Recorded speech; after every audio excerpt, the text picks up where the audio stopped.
with this crude moniker, but Stephen called it that. Lolly went along because she loved him. So while Stephen was climbing an imaginary hill to the steady beat of Dua Lipa's IDGAF at the East 83rd Street studio, Lolly was 15 blocks south, standing at the counter of Hermes.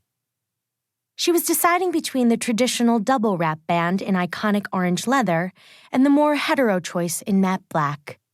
She was admiring the orange band on her own delicate wrist when Stephen's Apple Watch vibrated and a tiny tit pic flashed on the screen, followed by the gray text bubble containing the letters DTF, eggplant emoji.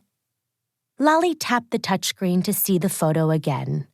Confirming the worst, she froze until her fight or flight impulse kicked in.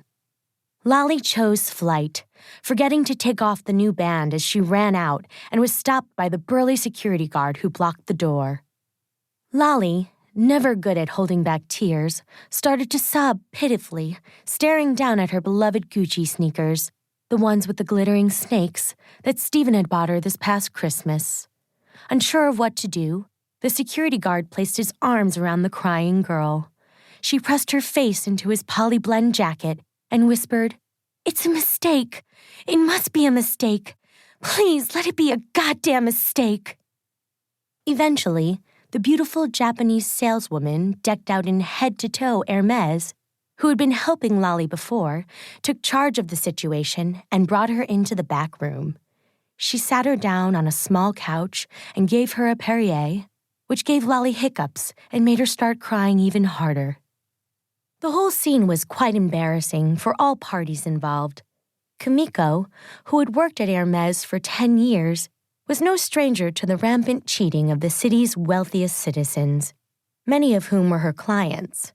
But there was something about witnessing the 17-year-old girl's loss of innocence, IRL, that unexpectedly moved her.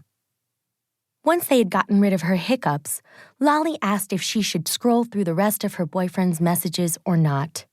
Kimiko said in a quiet voice, "Better to find out how bad it is now when you're not alone." Soon both women were mesmerized by the appallingly graphic nature of Lolly's boyfriend's relationship with the mysterious Brad.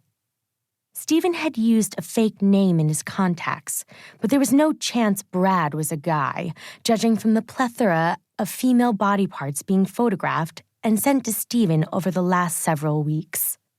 There was even one blurry up-the-skirt video that made both women wince and groan in unison.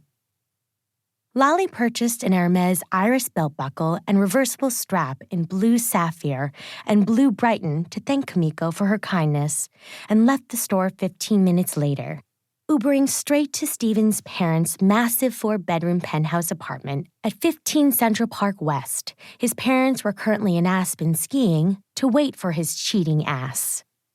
She tipped Gustavo the doorman a Benjamin not to tell Stephen she was upstairs, citing a surprise gift and waving the orange Hermes shopping bag as proof. The doorman took her money, but clearly warned Stephen anyway, because 10 minutes later, her BF showed up carrying red deli roses in his still sweaty hands. He had managed only the words, "Lolly, baby, what's wrong?" before his mother's favorite Lalique Tourbillon's amber vase whizzed past him and smashed into the marble foyer floor. He stared at his normally demure girlfriend in shock when she said, "Just tell me one thing, Stephen," her voice now building in ferocity. "When's your screw-aversary with Brad?" She was now holding up his Apple Watch as digital proof. Stephen stared at it and knew he was irrefutably busted. Stephen's momentary confusion quickly turned into sheepish shame, and he activated full grovel mode. He tried to approach her, but she backed away from him. "Don't come near me, you disgusting pig!" "That's right, I saw all the vile thirst trap pics that slut Brad sent you," she screamed. At the mention of the pictures, the latest naked pic that Stephen had seen on his phone after class popped into his brain, and the tiniest lascivious smile flickered across his face. He was an 18-year-old boy, after all. Unfortunately, Lolly caught Stephen.